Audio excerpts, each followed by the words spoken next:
So what's the link between Italian supercars and women? Well, here's my little quiz. Who owns 51% of driving licenses in the UK? Yep, women. And who owns 60% of private wealth in the US? Yep, women. So there's a growing and tangible link between crazy, mad, expensive, powerful supercars like this and a growing band of women who are successful, independent, financially independent and want something to show their newfound success. And what could do that better than this, the Lamborghini Aventador SVJ Roadster, the most powerful, the fastest Lamborghini ever to wear the Raging Bull badge. But power, of course, is about more than simply the horses that come from the engine. Power is also about the power that this car confers on you, the owner, what it says about you. And this one screams world domination. So this is the SVJ version of the Aventador. SV stands for super veloce or super fast, all of which tells you that although this is a car produced for the road, it is very much designed with a track spirit. There is nothing inside this car. There isn't a glove box, there isn't even a place to put keys or phone.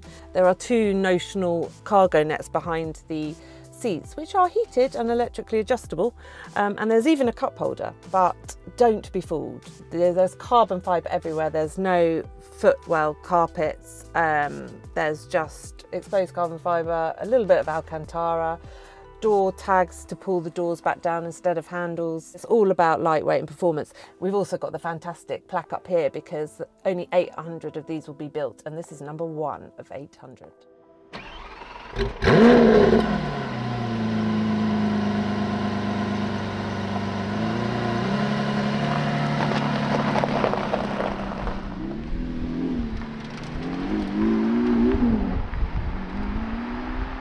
I was about to say I've just swept my way up the gravel drive of Hound Lodge at Goodwood, but I think crept would be more accurate to try and keep the gravel off the paintwork in this car.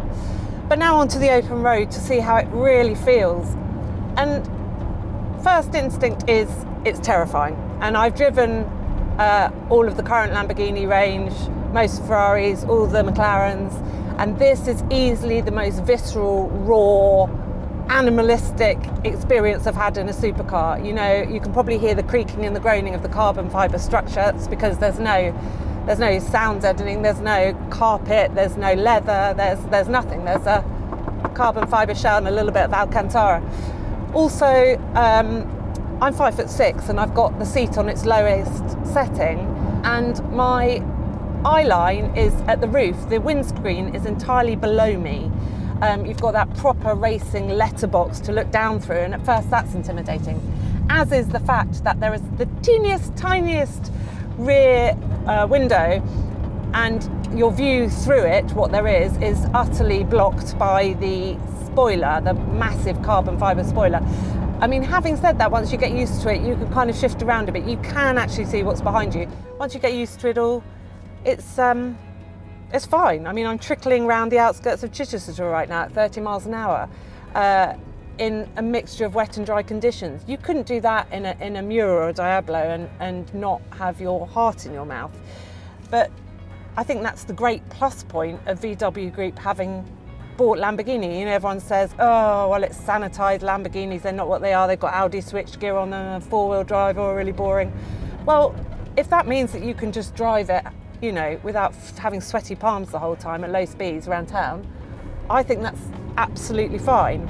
And actually, for anyone who thinks that it's been sanitized,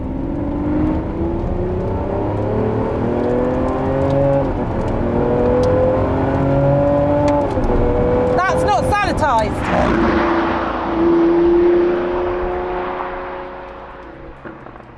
You've got 4 drive modes in the Lamborghini. Strada, which is what we're in at the moment, but if I switch it to Sport, you can hear that unburnt fuel there popping in the exhaust. You've then got Corsa, which switches most stuff off. And then you've got the magnificently named Ego, which I just think is wonderful. It's essentially a customization program. So you can individually put the steering, the suspension and the powertrain into road or sport, depending on whether you want things harsh or soft. And if it's sunny, of course, this being the Roadster, you can unclip the two panels here, fold them in the bonnet, under the bonnet in front in the storage space, and you've got your convertible. But it's February and it's freezing, and I'm not going to be doing that. Just listen to this.